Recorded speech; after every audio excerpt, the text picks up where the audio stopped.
Hello and welcome to another edition of eCommerce Odyssey. I'm here with Norbert from SyncSpider. Norbert is one of our friends from Austria. Norbert, tell us about Hello. SyncSpider. What does it Yeah, do? thanks so much. Thanks so much for being here. This is really great. I love your show. There we go. I'd say, yeah. So tell us about where'd you get tell us about what SyncSpider is and how you got the Yeah, idea for it. absolutely. So, well, I am in e-commerce since around about 15 years now, and we found out actually that there is a big gap when it comes to integrations.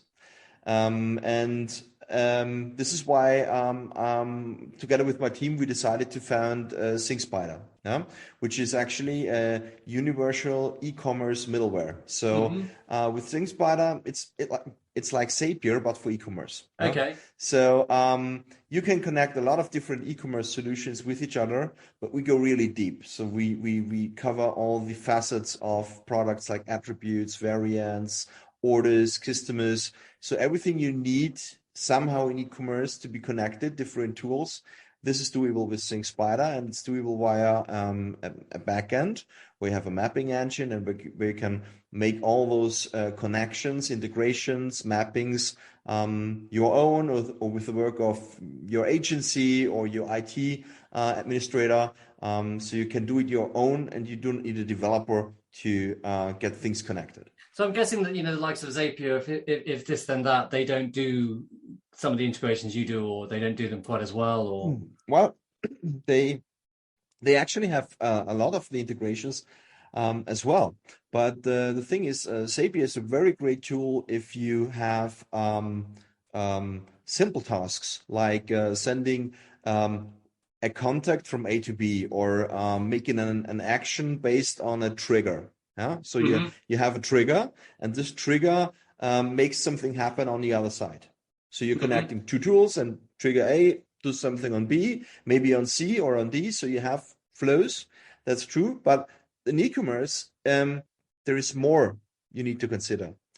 For instance, variation products. Yeah, nearly every store owner has some kind of variation products. For a variation product, you need to know the attribute, the values of the attribute, how the pricing is done for the different variants that you have. And this is something that Zapier does not do. Yeah, so Okay. they do not go so deep into e-commerce because it's not their core business. And So also, and this is, I think, the most important part. Um, we are not just trigger based. In e-commerce, you have so many bulk actions you need to perform, like sending 1,000 products from A to B, and mhm. that as a bulk action. Or doing Like, what? So doing like a process to update your prices once a day or something. yeah, something like that. Or you get a new prices from your supplier once a month. Yeah. In Zapier, you could not do this because it's event based. It's one by one. You pick Yeah. row one from your Excel and you send it to the product, and you pick row two from the Excel and you send it to your store, and so on. And for SyncSpider, we pick the 1,000 items that you have in your file, and we send it in bulk to your e-commerce store and to Amazon and to eBay and to Zalando and wherever you sell. Okay. Yeah, And what we about have because done. because I Mhm. would have thought also in terms of this. I mean, I'm guessing that your system is a kind of a business critical part of the process, Yeah. right? So because I mean, is it that because I'd like to think if I was a system like yours, I could ring up and get hold of you and you'd sort it out if it wasn't working. Is that a kind of a because you can't do that with Zapier? I'm guessing you can't get them on the phone. Yeah, So. so we have plans for that, of course. So it's of course a different approach than before. We have those smaller customers that are in the SaaS application right within SyncSpider, and they have chat support, so they can always chat with an agent 24/7 and ask for help. The bigger customers, of course, can even call us. So we have the phone numbers on the website. So we even provide phone support. We provide integration support. So for those customers who do not want to map themselves out all the things, we have an integration service. So they can hire us for integrating tools with each other, existing ones, new ones, where we plan out the process together with the customer, set everything up. And of course, this is a very interesting fact for store owners because they seldom have time to do that themselves, or they do not even have the interest to do it themselves. They know that they should do it, because they will save a lot of time and a lot of mistakes, human mistakes. Yeah, if you still copy paste your orders from the web shop to your ERP software to do the fulfillment, then you do something wrong, because first of all, you can have a human mistake, for copy pasting. On the other hand, you need 5, 6, 7 minutes to create an order in your ERP. You don't need to convince me. I don't think that it's a process that should be done manually. Well, I think it brings me out, as we say, in a cold sweat. It's a so what you see it every day. You see it every day. So well, I think that a lot of I mean, even big systems like Amazon, a lot of it is basically held together with sticky tape. Yeah, sure, absolutely. A lot of businesses are a lot less automated than they make out. Well, the systems are all prepared for automation, which is great. I recently talked to a customer, a bigger one. They have an Amazon vendor agreement, so they have several. So they are a brand. And they're releasing their products on Amazon. And of course, they have different warehouses. They have different fulfillment types, like fulfilled by Amazon, fulfilled by the merchant. So different type of fulfillment involved there as well. And they have several hundred orders a day. So, and of course, this needs to be automated. There is not even another way. Even if there is freight by merchant and they need to ship it, they need to have the order within a few minutes after the order is placed and paid. They need to have it in a warehouse because they want to fulfill it really on the same day if possible, maximum on the next day. So they need everything in time fast, that there is not even a chance to not automate this. So what are the main integrations what are the most popular integrations or most popular platforms that people want to splice together using your system? Well, we have a lot of people working with Shopify, with Magento, and with WooCommerce. But we also cover the, let's say, 10, 11 major e-commerce solutions. So also PrestaShop, Lightspeed, HQ, Acquid. So these major stores are one part. Then on the other hand, we have the marketplaces like Amazon and eBay, and even local marketplaces like Shopping in Austria, or Ricardo. Then we have the file part of ThinkSpider. That is, I think, even the most important one, because we can cover literally every kind of file type that you can get or send, like CSV, TXT, XML, and even REST API. So you can actually really connect nearly everything. Now, not all. There are still very, very old systems outside that need some really specific way for an integration. But most of the systems at least support file-based imports and exports. So I don't know if you still know the ERP software called AS400 from IBM. I think I've heard of it. Yeah, it's up there with Fortran, and it's really, really, really old. Yeah, so I think 40 years plus, something like that. Really old, still in use, especially in enterprise companies. And we even connected an AS400 instance for a customer. Really? Yeah, that must have been a challenge. Not even that. It was actually quite easy. With ThinkSpider, you have the possibility to download a Windows software as well. On top of the SaaS, we have also Windows software. And with the Windows software, we can connect to any database. So any Microsoft, Oracle, Firebase, what else, database via ODBC. And from there, we can get the data and upload it to our cloud. And from there, we transfer it. So this is really even one of the, of course, hard, because AS400 is so old that the structure within is grown and very big and enormous data that you need to work with. But on the other hand, the concept is still the same that we have now in modern ERP software. We're just connecting with the database instead of an API, and that works as well. So it's nearly everything that you can connect is somehow possible. Some needs a bit more technical help from our team or needs an integration service. But a lot of things that we have integrated can really be managed by the shop owner or the agency or the IT administrator themselves. So do you find that, is it that, that people have, because obviously with these days, you've got plugins for Magento, you particularly got plugins for Shopify. Is it that the plugins don't exist for these particular services into Shopify, or they just... Yeah. So coming with this over 15-year background in e-commerce, and we did a lot of web shops for customers before we even started building SyncSpider. So I started actually as a digital agency building web shops for clients. We worked with Magento, we worked with Shopify, we worked with eCommerce for our customers, and I think my team built around 250 web stores so far for customers. And actually, what we did before we started with SyncSpider is to use these plugins, to use a plugin for Amazon integration, a plugin for eBay integration, a plugin for the ERP integration, a plugin for MailChimp integration, a plugin for this, and a plugin for that. And actually, and every web shop owner knows this, adding plugins to your store is like, the game Jenga? Yes. Yeah, the tower with the block. Yes. And adding a plugin to an existing CMS system is like pulling out a block from the Jenga tower. Right. And putting it on the top.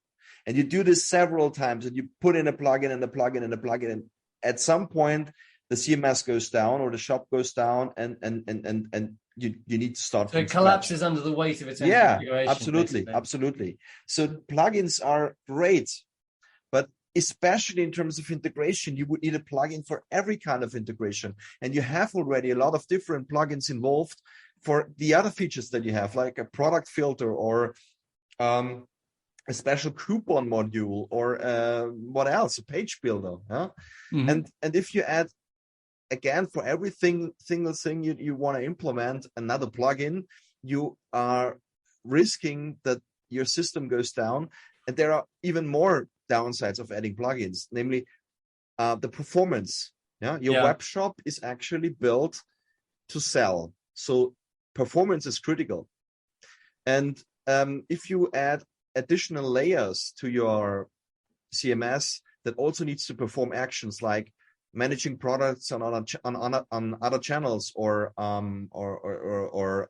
transferring data from A to B, and this is all handled through your system, you need much more resources, or you slow down your store. And this is also a downside. And the next part is you always need to rely on a third party. There are so many upgrades. So especially when we look at Amazon, best example.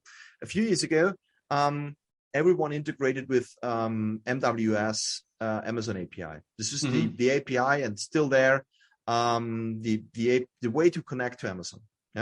I think 2 years ago, they released, or even longer, but at least 2 years ago, they started to say, okay, please use the SP API. It's a completely new API of Amazon.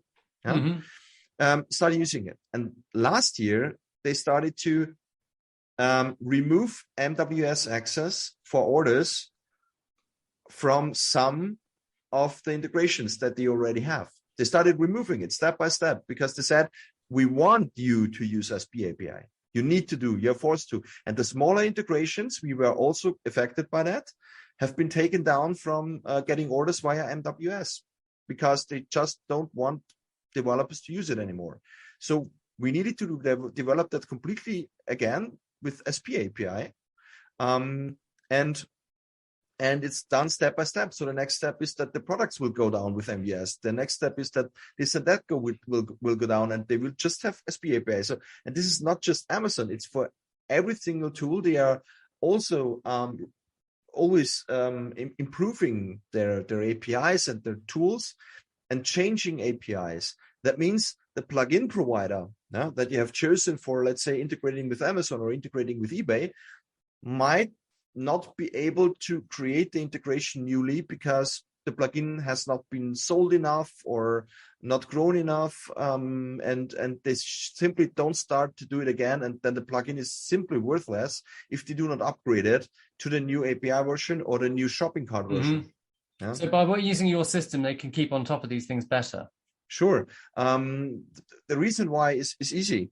As a SaaS application, we do not rely on one specific store, or one specific marketplace. Our business model is to cover the most important ones of them. I would love to say all, but it's nearly impossible. Not going to happen. 500, 600, 700 marketplaces and 200 shopping cart solutions and several thousand ERP software. But the most common ones we cover, and the rest is covered via individual integrations that are possible via the backend or via file-based things. So this is one thing. And of course, we need to maintain these integrations because this actually is the business model. So we do not rely on just serving Magento 1 with Amazon. We connect to Magento 1 because it's a core integration. Still to Magento 1, I think we're rarely the ones who have still a Magento 1. But let's say Magento 2, so we have a Magento 2 integration, and we maintain this integration, and we do not care how people are using it. If they export products from Magento, then they export products. If they send it to Amazon, then they send it to Amazon. If they send it to eBay, they send it to eBay. If they want to just get the orders and get it to a shipping center, they can do it in our backend. So we connect once via the API. We even extend the API a bit for most of the systems because to get a bit more deeper actions. But it's one part. And people can set up their different kind of business logic with one backend. So the entire performance thing is on our end, and the users, the shopping cart owners, do not need to take care. Okay. So what kind of future integrations what's in your roadmap? Oh wow, so many. Well, what's the most exciting? What's the most? I don't know. The most exciting. Most exciting. Yeah, the most exciting feature that we're going to release in the next couple of weeks is called SyncSpider Data Hub. So this will be an add-on for SyncSpider, which is a universal database. So you can create your own data hub within SyncSpider. You define yourself which kind of tables and columns you might have. So imagine a spreadsheet. You define the names of the columns that you need. You define which type of data it is. Is it a name? Is it a price? Is it a number? Is it an image? And so you can easily aggregate data from different channels into one central database. In other words, you can name it product information management system or data information management system, or you can call it big data. There is a place in SyncSpider where you can aggregate all your data, or you can use it for backups. We use it mostly to manipulate data. So we often have the situation that the source data coming from any other channel, let's say an ERP, is not good enough to be on Amazon or on eBay. And you do not have the fields in the ERP to extend the data, to append the data, to enrich the data. And you do not want to do this in Amazon or in eBay because it's simply for the UI part not that great. And you're not fast enough. And then you create a data hub. We did this always with a Google Sheet in between. So we got the data from the source, we put it to a Google Sheet, we extended the data in the Google Sheet, and from there we sent it to the target, Amazon, eBay, shopping cart, what else. And this will be solved using the data hub in the future. Okay. So what problems do you think that that e-commerce merchants have that your system could fix? That what are the most common problems that you see and you just think, that we've got a solution for that? Most of the problems that I see is getting product data from ERP to the shopping cart. Right. This is one of the things. Shipping data from the different channels to the shipping center or to the ERP software. To courier. Yeah. So this is the step 2. Tracking data. A lot of users that using a local shipping software do not get the tracking data automatically back to orders, which is manual process that can be avoided. And in general, I think processes in general. So a lot of e-commerce store owners and even agencies do not have a concept on what they could automate, on how they really could make their lives much easier. Yeah, it's often starting with just a small call where it turns out that the shop owner just wants to get products imported somewhere from a supplier, and it ends up in a mirror board that we are sketching up together, where we point out all the actions that the shop provider could take to make their lives easier. And there's really a lot that can be automated. If they just think about that. I find, from my point of view, I just think we either automate something or we don't do it. That's pretty much what happens. Because yeah, I mean, I'm of the opinion that if you've got you normally have a simple solution and a complicated solution, right? And the complicated solution being basically doing it manually. And I've been doing this so long. I've been doing it like 15 years like you. And I just think, I look at something and I think that's going to be a pain. And therefore, I'm not going to be able to keep it up.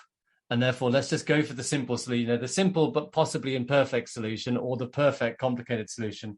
You're not going to be able to keep. You're not going to be able to keep up the complicated solution.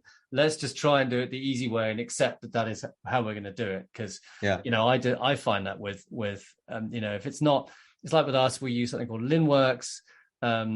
If there's no integration available, it's so difficult. You can't be creating orders by hand because you just, you add in errors, you add in problems, someone forgets to do something. And the margins for error in these things are so low. Yeah, it is. I mean, it's a dog barking in the background, sorry. The margins for error are so low that, like on Amazon, you need to keep your order defect rate below 1%. That's one order in 100. It's not very much to get wrong, is it? So. And this is exactly the use case where let's say SyncSpider or something like that can jump in, because Linworks, as you said, they have a bunch of integrations, and they do not cover side marketplaces. Like if you would want to sell on shopping in Austria, for instance, because you have a specific product that would make sense, you can make several hundred of orders, and you do not do it because you cannot automate it. It doesn't make sense. Yeah? And with something like SyncSpider, you say, okay, the connection is there for shopping. It's via Linworks. It can be done via API. So we can make an easy integration with Linworks. And then you can start listing the products on marketplaces that Linworks doesn't have yet. Get incremental sales. I love an incremental sale. And that's the fun part of it. That you can start testing new channels fast and easy. And this was also something that we discussed in SyncSpider. We always said to the customers, you can save time, you can save money. What we didn't consider is you can actually grow fast. Yes. This is what changed everything in SyncSpider, even in the communication. Yeah. Because we said our focus should not be to save money or to save time. Our focus should be to help people grow their business. Every automation that you do will give you the time to invest your time into growing your business. Yeah, because I find that because you do get these, any system like, be it like Linworks, the one I know, but other systems like, for example, Channel Advisor or Vico, Vico even, you take on the system and you grow quite fast because you can use their new integrations, right? But then the system gets to the point where it holds you back because you've kind of run out of integrations to use. Yeah. And I mean, particularly with something like Linworks, there are plugins available, but they're of a variable quality.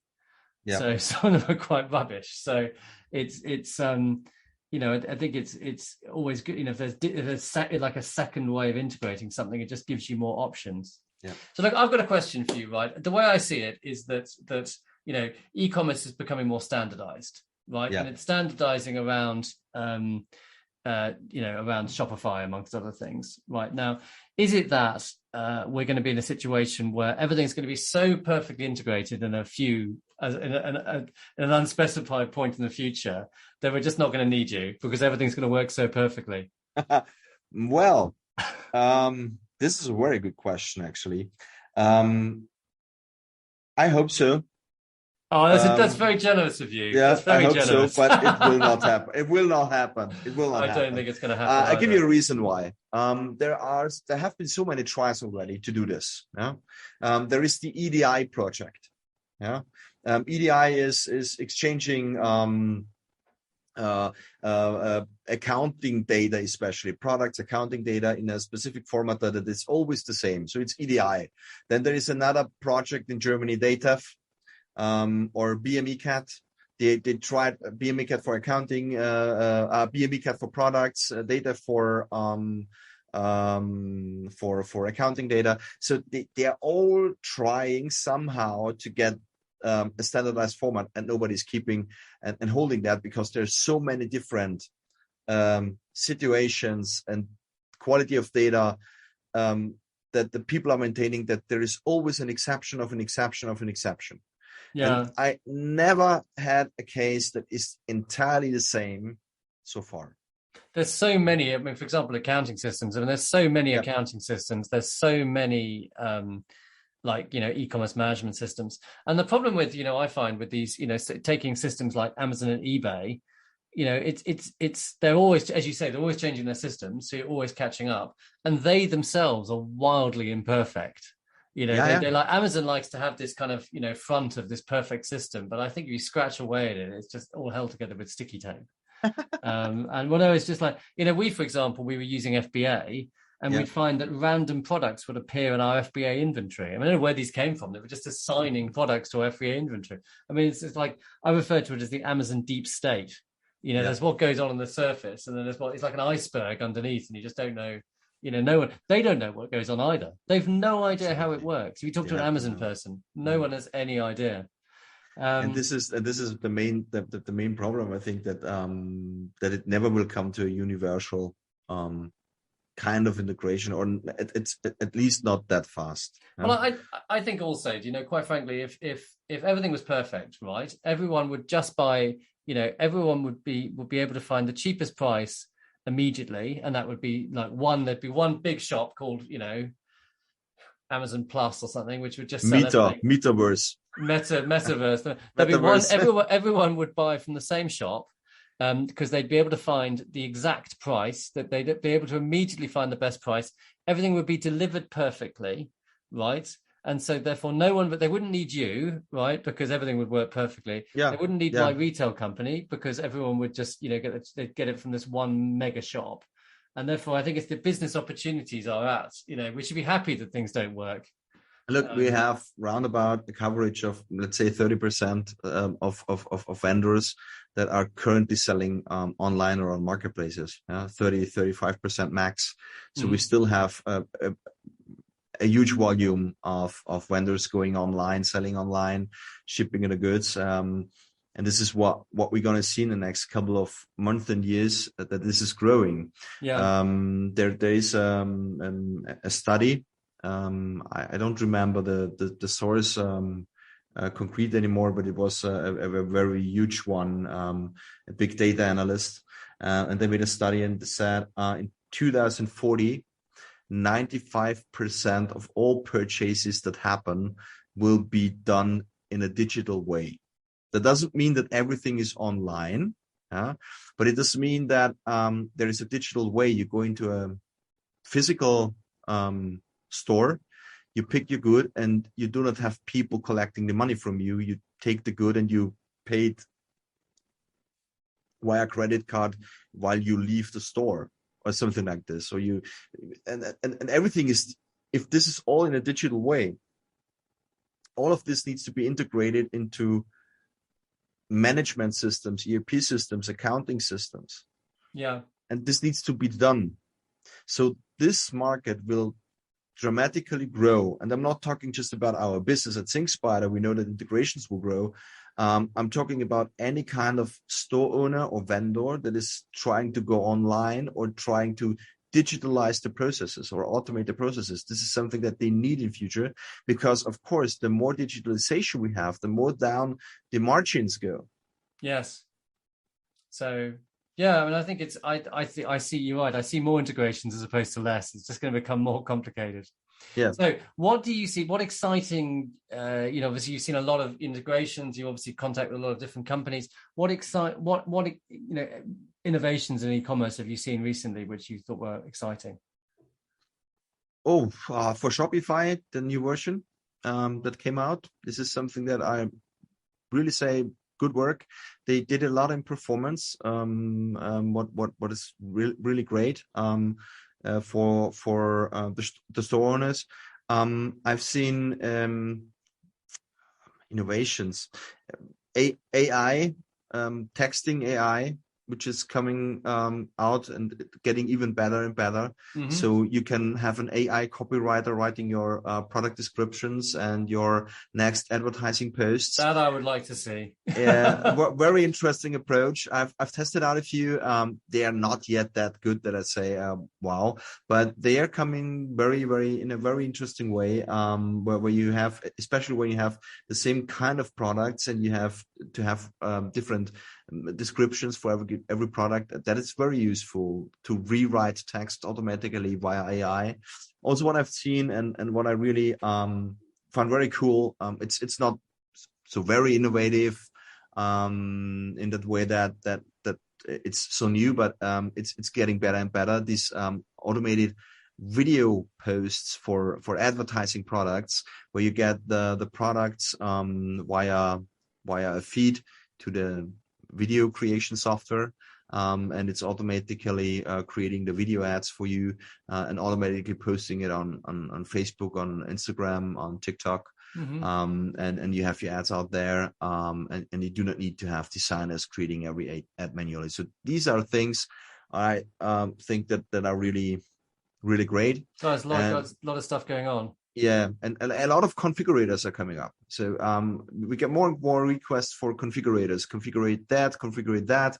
So you go in and you have I don't know, you build a garden and you want to build a fence around it. Then you have a fence configurator. So you can build up everything for your fence and the doors and the color and the height and the width and whatever you need. And you configure that, and you get a price at the end, and you do not need to go to the market and get a person to explain you which kind of fence you need and show you a printed catalog. You go into a store and you configure that, and you see everything you need, and click on order, put in your credit card, and 2 or 3 weeks later, your fence is at the door. An automated shop assistant. Yeah. Shopping, cool. Yeah, absolutely. Automated shop assistant. And I think this is something that helps the entire business. You're much faster in calculating that, giving a price. You do not need personal resources. Of course, yes, the physical contact and bringing people to a local and physical store will go down. Yeah, we cannot really influence that. It will happen anyway. That people are more and more on a digital way. But on the other hand, those people who maybe would lose their job as a salesman within a physical store, they have the chance to be in a new position at growing the business, at helping in marketing, at preparing the product descriptions, managing the store, being in the warehouse, picking and packing, doing chat support, phone support. There's so many possibilities where these positions can be rearranged, and I think that we'll just there's going to be a lot of change, but I think that there's still going to be work for people to do. Yeah, there's enough to do. Definitely. So, like, last question. I think you talked about what inspired you in e-commerce. What has inspired you outside e-commerce? Outside e-commerce. Yeah. What's inspired you the most? It's an open question. It could be anything. Well. Marketing. Yeah, marketing. I love marketing. Actually, this is where I come from with the smart age of 14 years. My father had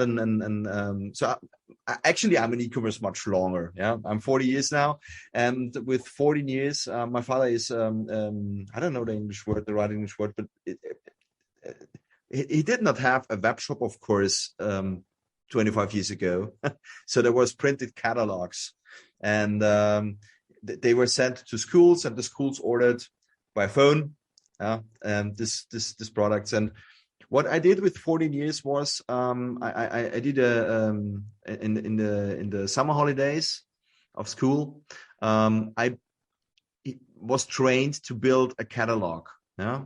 So I was Sounds in like a good job for a 2-week. Yeah, it was great. It was really fun. It was great, and I had a 2-week training on how to use Quark Express and Photoshop, and I built the catalog during the rest of the summer. Earned some money, what's good, and I fell in love with marketing because it's so great. You take the pictures, you arrange the presentation. Later on, I learned, of course, how to market that, how to make a print ad, and so on. And this is really what's inspiring me. I really love to see. I'm a person that doesn't switch to the next channel on TV when the ads come. I watch the ads as well. I'm learning from that. I'm learning from that. I love that. Norbert, it's been great talking to you. You're a great guest. Thank you very much. We can catch up again in the future. Okay. Yeah.